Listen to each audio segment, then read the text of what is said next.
Extremity. Let's talk about it. We're told consistently, whether through social media or healthcare providers, that balance is healthy.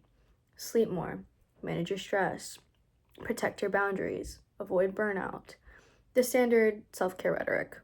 But look at who actually advances in many competitive, high performing environments. From what I've observed, it is rarely the most balanced person, it's usually the most extreme. And that contradiction is not random. I think it's systemically incentivized. Whenever I analyze something now, I run through a 5 question framework. What is rewarded? What is insulated? What is punished? What is constrained? And most importantly, what is the incentive at hand? Because whatever a system rewards, it will be optimized to reproduce. So I applied that lens to graduate and professional environments, a very natural next step in progression after undergrad for many individuals. And something became clear. We preach balance, but we structurally reward extremity. That's the irony. Look at the patterns. Graduate programs, residencies, big law, investment banking, corporate ladders. These systems reward availability, speed, overextension, hyper-responsiveness, and visible sacrifice. No one explicitly is saying to destroy your balance, but the metrics quietly reward those who do. The associate answering emails at midnight, the resident who doesn't take leave, the analyst surviving 100-hour work weeks with barely any sleep. Extremity becomes proof of commitment, and commitment becomes currency in these environments. Undergrad, arguably, is a little different. I would say extremity can exist, yes, but there is usually more optionality and flexibility, more room to recalibrate, more, again, flexibility to have more autonomy over your routine and lifestyle depending on your path of choosing. Graduate and professional environments are structurally a bit more different, in my opinion. Promotion timelines, billable hour minimums, grant cycles, client expectations, revenue velocity, the pressure becomes institutional. And institutional pressure rewards output, regardless of what it takes.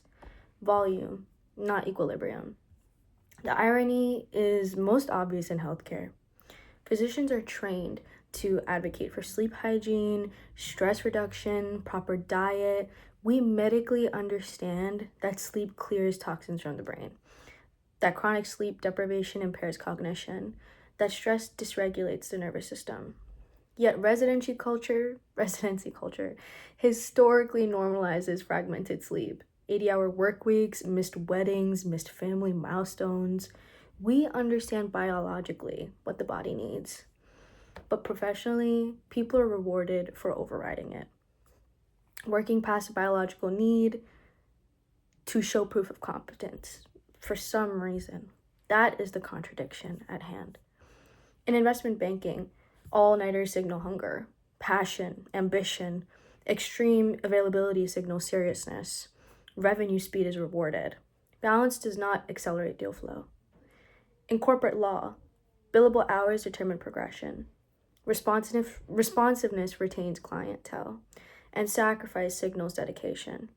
Again, no one is explicitly saying to abandon sustainability, but the metrics reward those who do not pull back. Now, let's zoom out to this incentive layer. The system claims wellness and sustainability, but it rewards overextension, speed, hyperavailability, boundary erosion, visible depletion. Culture does not follow what is advertised. Culture follows what is rewarded consistently, regardless of proper ethics.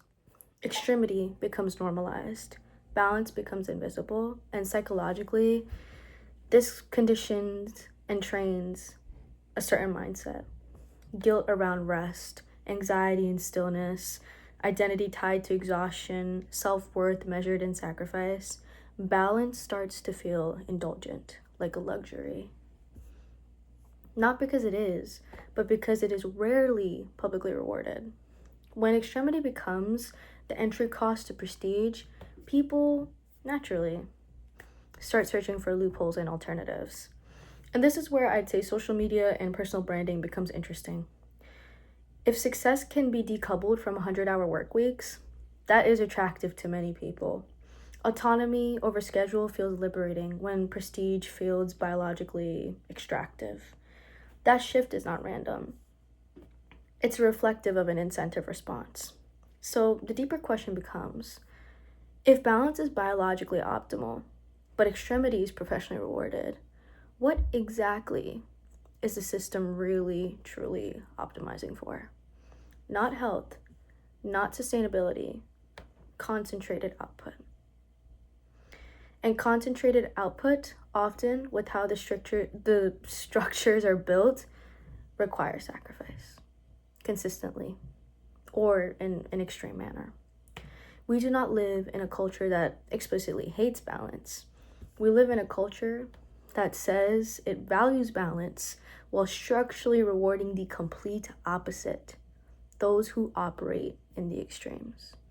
And whatever a system rewards, as mentioned, it will optimize to multiply consistently to reinforce the optimal output and outcome. That is the irony where it's sitting in.